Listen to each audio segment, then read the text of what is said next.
Hi everyone, তো তোমাদের সাথে একটা আজকে শর্টস ভিডিও শেয়ার করি। আর শর্টস ভিডিওর মধ্যে আমি এখানে একটা ডিজিটাল পেন্টিং করছিলাম, যেখানে আমি আছি আর আমার সাথে এই তিনটে টিয়া আছে, যাদের নাম হচ্ছে, একজনের নাম হচ্ছে টিয়া, একজনের নাম হচ্ছে তুলু, আর আরেকজনের নাম দুলু।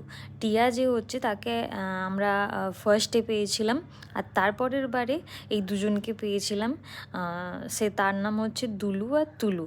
আর যে দুলু, সে হচ্ছে সবসময় ছোটোবেলা থেকে দুলতে বেশি পছন্দ করতো।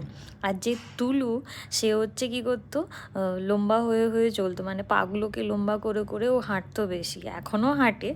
তো আর যে টিয়া, সে হচ্ছে সবসময় চুপচাপ বসে থাকে আর মোটা সোটা হয়ে বসে থাকবে, কাঁধের মধ্যে বেশি বসতে পছন্দ করে। আর যে তুলু, সেও সবসময় টিয়ার সাথে থাকতে বেশি পছন্দ করে, কিন্তু সে হাঁটুতে বসে। আর যে দুলু, সে হচ্ছে খাঁচার মধ্যে থেকে বেরোতে চায় না, কারণ ও হচ্ছে মেয়ে, তো সেই জন্য খাঁচা থেকে বেরোতে চায় না, যদি কেউ ধরে নেয় ওকে। আর আমরা যদি কাছ দিয়ে যাই খাঁচার, সঙ্গে সঙ্গে খাঁচার ভিতর ঢুকে যায়। আর ওকে যদি বার করার চেষ্টা করা হয়, ওকে খাঁচাটা এভাবে খুলে রেখে দিতে হবে, দিয়ে ওকে ডাকতে হবে, তাহলে ও ধীরে ধীরে বেরিয়ে আসে। তো এই একটা ফটোই তোমাদের সাথে আজকে শেয়ার করেছি। যদি ভালো লাগে তাহলে লাইক কমেন্ট শেয়ার করো, আর আমার চ্যানেলটাকে সাবস্ক্রাইব করো। আর কেমন হয়েছে আমার এই পেন্টিংটা প্লিজ কমেন্ট করতে ভুলো না।